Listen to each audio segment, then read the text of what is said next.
Part 3 में आप लोगों ने देखा कि कैसे सोनिक और पिकाचू ने मिलकर भयानक सांप बने वेनम को मार गिराया और उनका लेवल 2 पार हो गया। अब आगे चलो दोस्तों, अब हमें केवल आखिरी लेवल पार करना है और फिर हम नीली पहाड़ी पर पहुंच जाएंगे। वो देखो, वो रहा थर्ड लेवल। अरे बाप रे, ये तो बहुत डरावना है। इसके अंदर एक बहुत बड़ी भूल भुलैया है। हमें जल्दी से इस भूल भुलैया को पार करना है। बस दरवाजा खुलते ही अंदर आ जाना।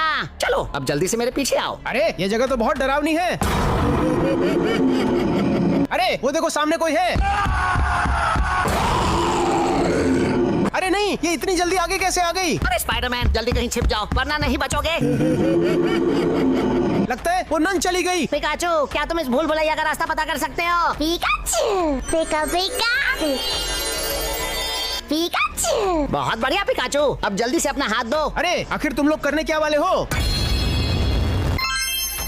अरे तुम दोनों तो 2 से 1 बन गए। अब जल्दी चलो स्पाइडरमैन, हमें अब जल्दी यहाँ से निकलना होगा। पार्ट 3